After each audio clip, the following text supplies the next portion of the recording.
Hi everybody, and thanks for joining us again at Scottish Autism for another Facebook Live. I'm joined today by Charlie Marr. Hi Charlie. Hi Charlene. Just want to introduce yourself and tell us what you do for Scottish Autism. Yes, I'm one of the community advisors, and so I work on the advice line among a few other different tasks I'm involved in. And it basically involves offering advice and some support over the phone or by live chat to individuals that have got particular questions that like to get in touch. Brilliant. And I'm Charlene Tate. I'm the Deputy Chief Executive of Scottish Autism, and we're going to talk today about transitions.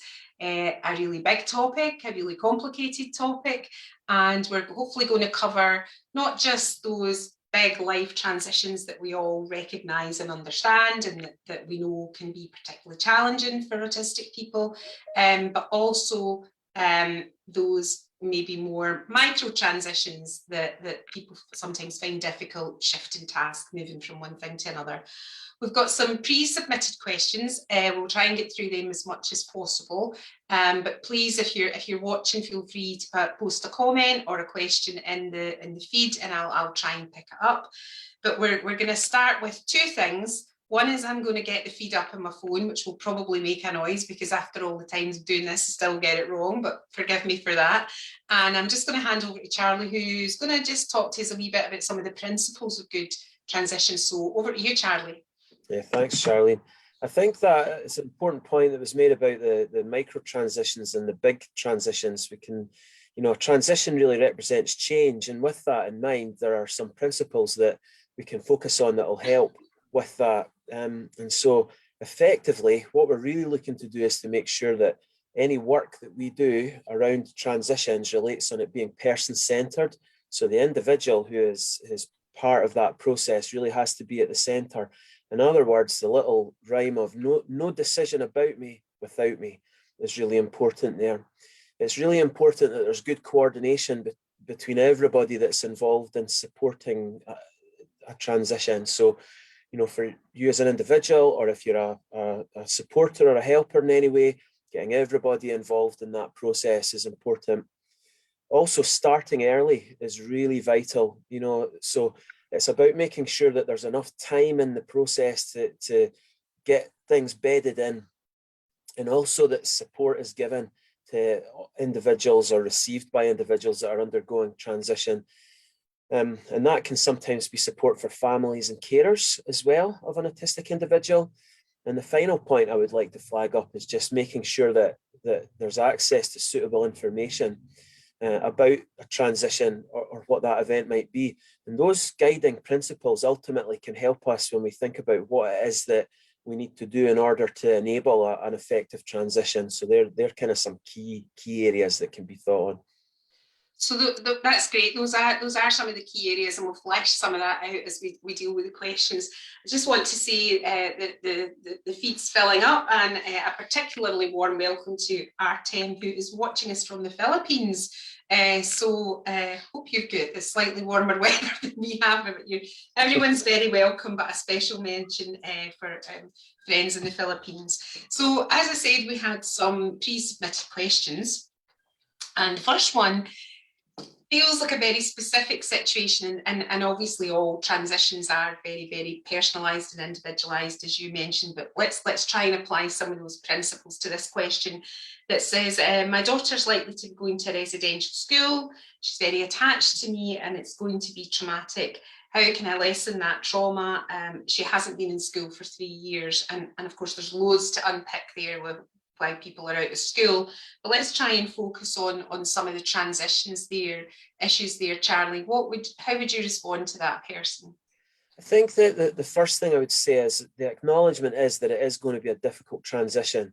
I think it's important that we are realistic about that, but in planning those changes and bringing that in, following those principles that we've mentioned earlier on today with the early start, it's about making sure, though, that we're not going too quickly. So it's about ensuring that we've got a gradual approach, that we're not causing any degree of overwhelm as a result of making those changes.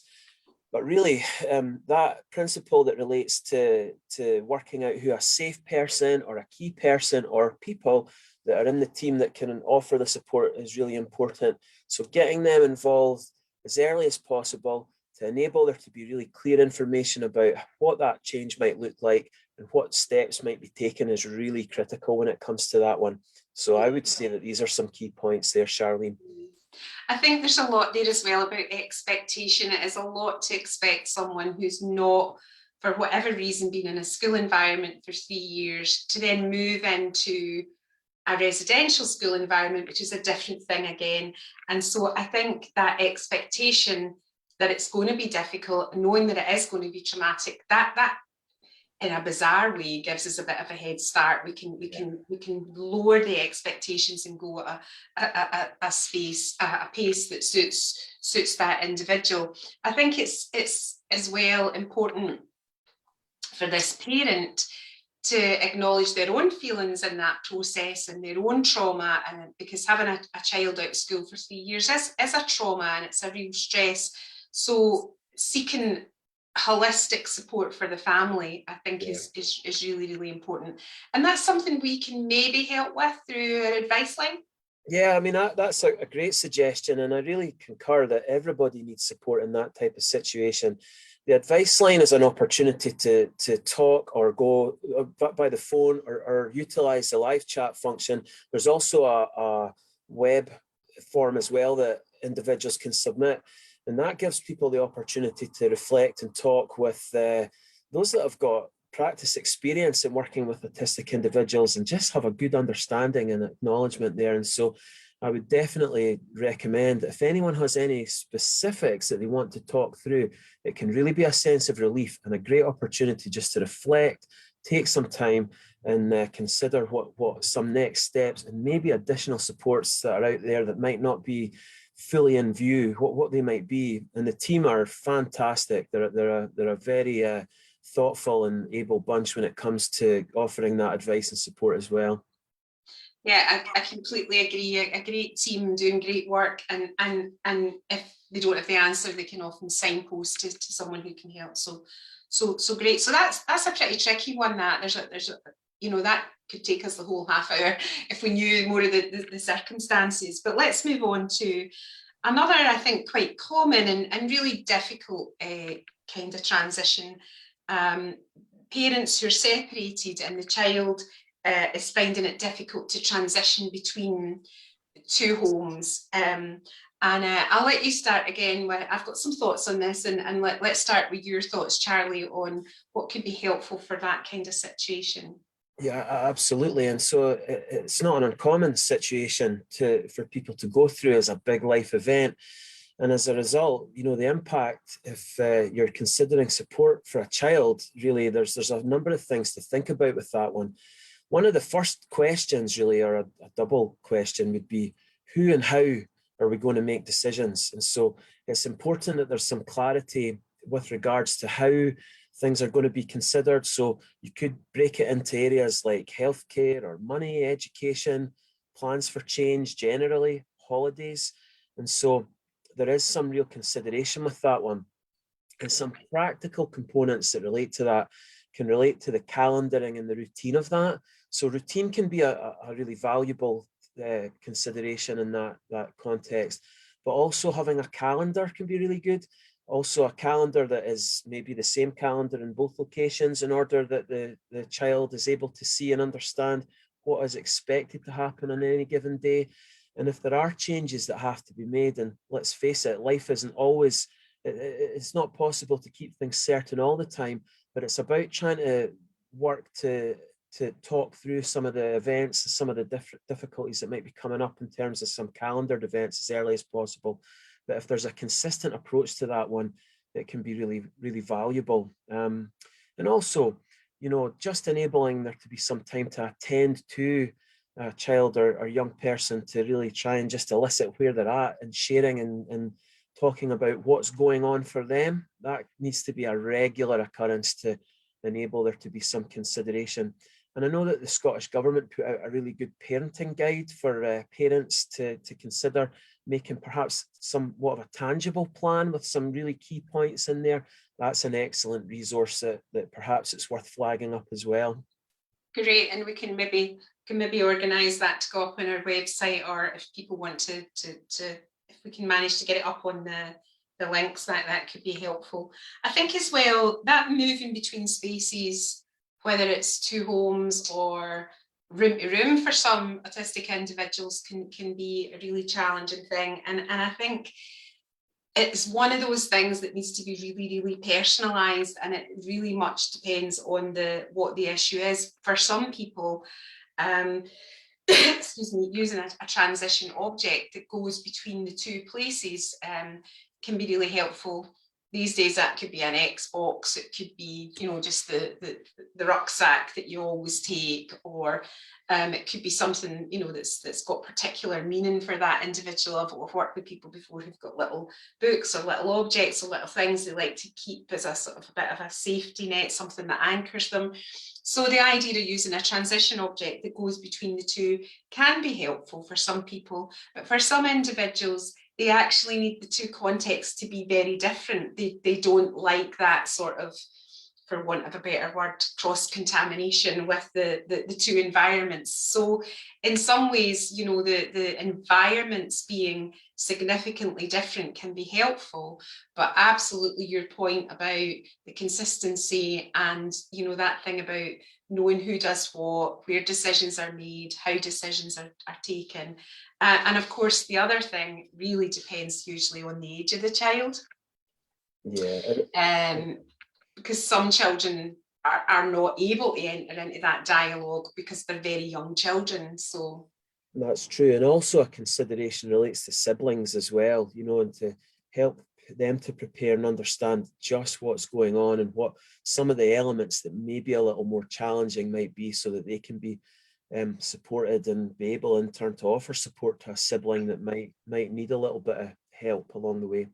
Yeah, and because I do think it's interesting, isn't it, that sometimes it's and it's necessary that the needs of the autistic individual float to the top, and everyone comes in behind, but it is possible to look at the needs of a family holistically and kind of balance out those needs, and that can seem like a real challenge, that can seem like a real stress, but again, using some of the supports that are out there to kind of just think through how you're going to manage that, how you're going to handle that, can be really, really helpful.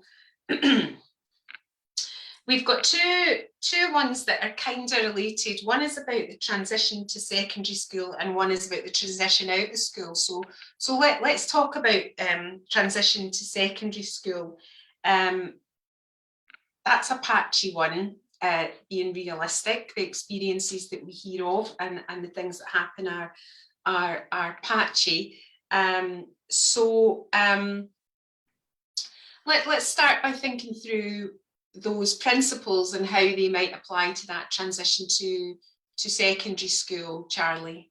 Yeah, sure thing. So the first component really relates to that person-centered. So the child really in that transition, their needs, their views, their feelings, their aptitudes, their particular profile has to be considered really, really carefully. Within a primary school setting, for example, there can be a really deep understanding of an individual and some of the different characteristics and elements that can make things really successful. The consideration when moving to secondary school is you might go from a small number of staff to quite a large number, actually, of people who are involved in offering support or teaching or whatever different roles and responsibilities that there are in the school. So that profile really has to be really tight and really clear and able to be presented and sent on to secondary. But when you consider the other principles of coordination, making sure that everybody in the picture is involved, and also that principle of starting early, I would be thinking perhaps around primary 6 to be starting to really formally look at the transition, because often if you leave that too late, it's sometimes easy to miss kind of key components. We may be focused in on, for example, curricular supports and interpersonal supports within the classroom and just how to make that work well. But maybe the unstructured times of the day may be an area that need to be given some consideration. So it's about making sure that we really understand what provisions are available and terms of organising a really good package that feels comfortable and feels good. Access to information is really critical as well. So maybe it's involving a social story or guide or a visual document that could be produced or online, or using websites or other visuals to enable a young person to have a good idea of what the kind of fabric of the school looks like, and who are some critical people that are going to be involved. And we're aware with COVID that sometimes the physical visits might not happen just as fluidly as we might have been able to do in the past, but where there is that capacity to enable there to be some physical actual visiting the area, visiting the school, that can be really, really important as well. And back to that point that you've mentioned a couple of times, Charlene, about that holistic support, it's about families themselves being able to acknowledge that when there are these big life transitions and changes, that there needs to be some consideration given to just what's going on, and what are some coping strategies, or perhaps opportunities to relax and to take stock, and to consider a bit of self-care among the mix for all the members of the family, because these can be really quite challenging events. There's a lot of work associated with a transition like that. So these areas need to be considered. But one final point I would say that comes to mind relates to also establishing a key contact within the secondary school early, and making sure that there's a really good and pre-agreed format of communication between home and school, because events that may be significant at home they could take on so many different forms. A bad night's sleep, some event within the family, these are all important events for school to be aware of, so that they can help understand planning and supporting throughout the day. And similarly, there may be events that occur at school that it's really critical that a family are aware of. And so timing of that communication, to have some sort of agreed model as to how we're going to share and what that's going to look like. And given the proliferation of email and some other tools that schools use, there can be some really quite convenient ways to make that happen. And so there are a number of considerations there, Charlene, that I would say are of value. I think that's a really, really comprehensive response, Charlie. And of course, there are statutory obligations around transition. There is guidance there as well. And sometimes getting in touch with what that is can be really helpful. The reality doesn't always meet the expectation, but knowing what is reasonable to expect and ask for, I think is really helpful for parents who can challenge, why is this not happening when it says here it should be. And there are some resources out there for schools to use that are good for parents to be aware of as well. So the Autism Toolkit is an excellent piece of work there, and it gives schools the chance to do some reflective work and to consider what some of the best practices are. It's good for parents to be aware of that. And while it's a pretty lengthy resource, it also just lets you as a parent understand what some of the key components are. There are services such as Enquire who can offer a bit of parental advice as well. And of course, we've mentioned the advice line today as well, and we commonly receive some contact from families looking for advice with that. And I would heartily encourage anybody that has a question in that regard as to what that support or that transition might look like. They can make contact with us or with Enquire just to look and raise some of those questions, to be given a bit of advice and guidance. Also, if I was an educator listening to this today, I might consider some of the training that is offered by Scottish Autism as well. We have some really high quality training, and when I say that, I validate that on the basis of looking at some of the evaluations that have come through. And those that have been involved in the different training components have given it all a really high rating in a general sense, looking at those responses. So I would say that that's a really useful resource for professionals to consider as well. Yeah, that's a really good point. There's a few folk who've taken the time to say hello. Craig, Caroline and Lavanya, hello to you. Caroline's gone on to say that this is really useful. My son has separation issues from me, and the calendars are a great idea. He's struggling with going to high school. So that's great, Caroline. Hope there was something in there for you. Dylan has come on saying, the problem me and my wife have with our daughter is with my daughter is times. Everything must be kept to the same time. dinner, baths, and if it's not kept to, she will have a meltdown. So do we live with that? Do we try to adjust that? How do we address that, do you think, Charlie? I think that there's two things that come to mind straight away. And the first thing relates to our approaches as parents in terms of creating a space that is low arousal in terms of the way that we do things.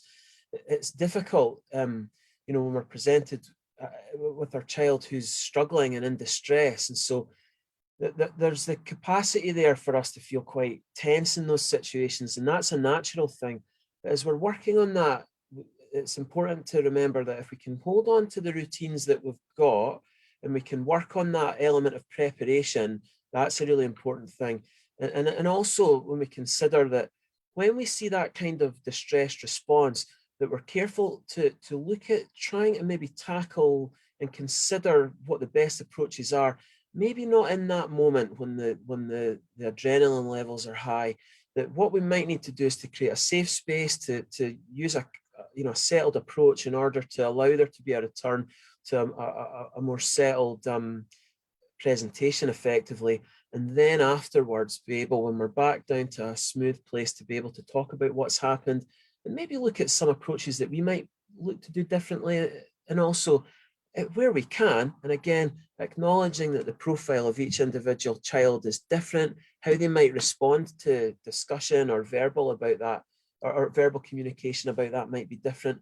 But there might also be a place to use something like the 5-point scale in order to cut down some of the over verbal stimulation that can cause a bit of distress, to try and ascertain where your child might be at that point. These are all strategies that can be used to try and maybe just help in there. But it's a really tough emotional place for a parent to be in when you're in that position. I think it's tough because most things you will read about autism are, the power of routine and the value of routine is really explicit, and from experience it is for people, but I guess sometimes we can get to a place where things are over routinized and people are maybe stuck, for want of a better word, and I think that those things are all about certainty. They're about predictability. They're about, if I don't get my bath at 7 o'clock, how do I know I'm going to get my bath? So, there might be a way to think about introducing certainty that isn't by the clock. So, that before you go to bed tonight, all of these things will happen. They will happen. They might not happen at the time, but maybe that person's not there yet.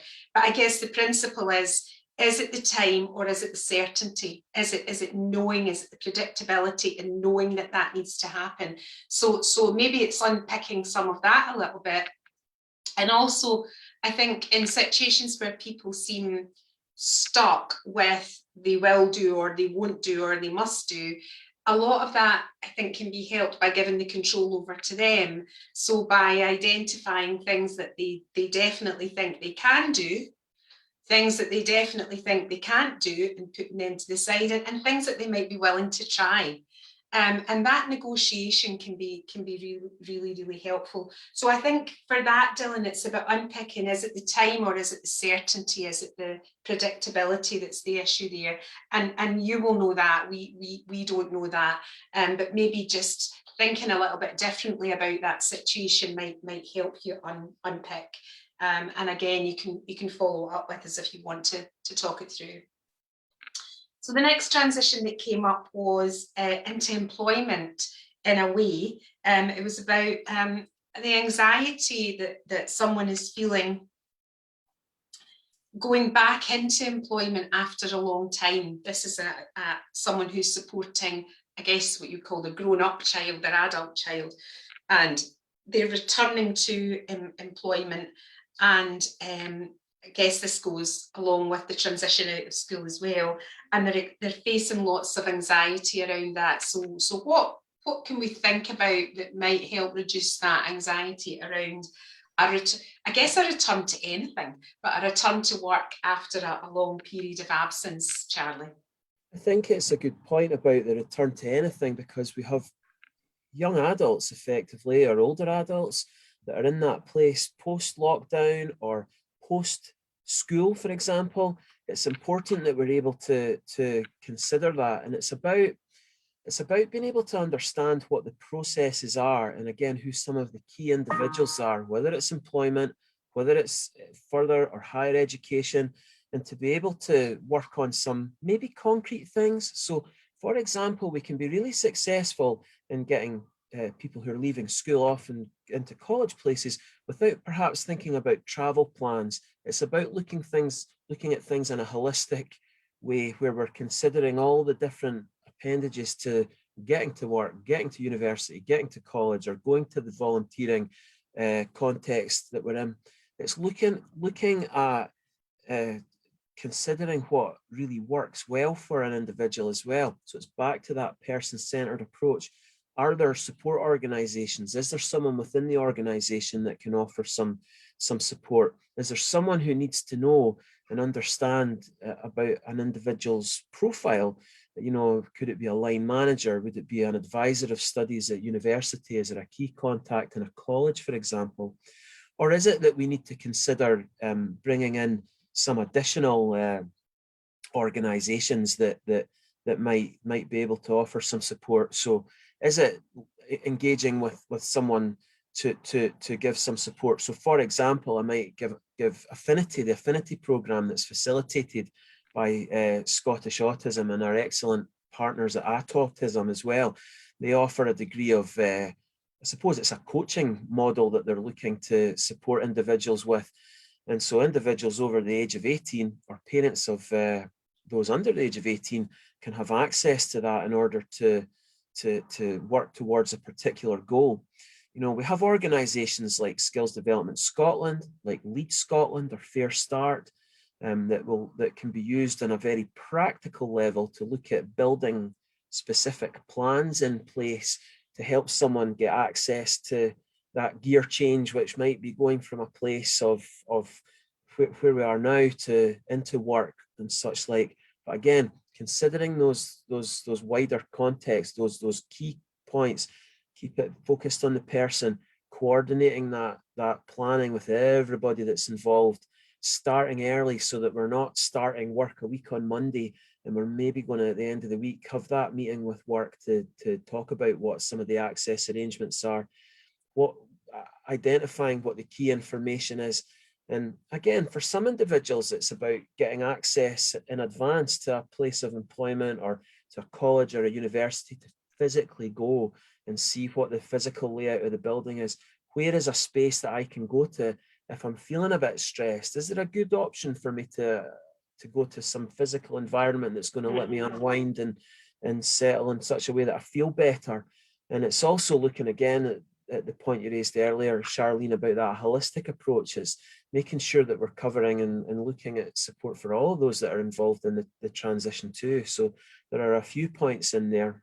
Yeah, and I think a couple other ones are to sort of reduce the load around everything else. That going back to that job is going to be a massive drain of mental and emotional and energy. So maybe reducing the load and the expectation around other things. So, you know, if it's what am I going to wear to work? How am I going to get my lunch? How am I going to get there? Let's decompress as much of that as we possibly can so that the person can focus on the functional aspects of their job and not worry about all the things round about it. So how can you reduce the peripheral load around the work environment? Some really nice comments here. Carol Ann saying thank you for the links and the advice. It means so much. I feel better just listening to you both. Andrea saying I've had a child who hasn't attended school for 2 years and a child who's just left school, so it's very interesting. Thank you. Craig is suggesting to help your child with autism, practice breathing meditation. Do it outside in the garden. You'll find it will help a lot. Thanks for that, Craig. And Stephanie is asking, what advice do you have for an adult who becomes stuck often? That's a really good point, and that's stuckness that we're looking to avoid. And so I think there's the dual components of considering the planning component of that one, so that we can put key people around to talk things through, to make suggestions. And sometimes there can be that feeling of a desire to become avoidant or resistant because it can feel quite scary. But what we're really looking to do is if we know who some of the key adults, key component people are in an individual's life, they can fulfill a really great place therein. And it's also been able to maybe access some tools like some of the planning tools that are out there, like My World of Work, offered by Skills Development Scotland, to look at where are we going. We can all feel stuck from time to time, but it's about bringing that sense of authenticity and that capacity to look at really what makes me tick. One of the things that's really important is that we're able to engage with each individual that we come into contact with across our lives in a way where we're really able to give them that freedom to be authentically them. And if you find that this is an area that you feel that is something that you want to explore, or there are other, whatever that might be, it's about being able to be authentic with that. It's about breaking things down into manageable steps. It's about looking at the wide variety of options as well. So for example, there are opportunities for volunteering that can be considered through Volunteer Scotland, for example, that can give us small bites of tasks and activities that might be a little bit more manageable than jumping straight into, you know, a big course or a big bit of employment. And it's about being open to pulling together, based on that person-centered model, something that really matches. And we need to be quite creative sometimes, and it can be quite hard, but it's also about looking at the support that's around us too. So we've talked about the advice line on a couple of occasions. It's about leaning into services like that in order that we can get that reflection and that opportunity to talk about what might be some best options. But I would say that overcoming that stuckness is really quite vital. But small steps, planned steps, lots of information, and making it authentic and match the profile of an individual's strengths and interests can be quite good considerations to begin with. I think as well, from the outside, we see stuck, but what that person's experience is safety and familiarity. So what else can we do to make that person feel safe? What else can we do to bring certainty, to build trust? Because there is an element there that when you feel unsure, you revert to what you know, what's familiar, what's, you know, reassuring. So I think that's really important to remember, that as a non-autistic person, I might be thinking this guy is stuck in this routine and we need to do something, but actually what that is a safety net. It's a place of safety for that person, and security and a feeling of certainty. Unbelievable, but our half hour has passed. There were a couple of areas we didn't get to. So if anybody who's watching has still got outstanding questions, or remaining questions, all your questions were outstanding. So please do contact us on the advice line. Feel free to ask for Charlie by name, because he's obviously been involved in the event and will know what you're talking about, to what you're referring. And thanks for great questions and great engagement on Facebook as well. Thank you to everyone who took the time to comment. Stephanie's saying manageable steps, authenticity, and lots of information. It's fantastic advice. Thank you. So on that note, see you next time, hopefully, and thanks for joining us. Bye.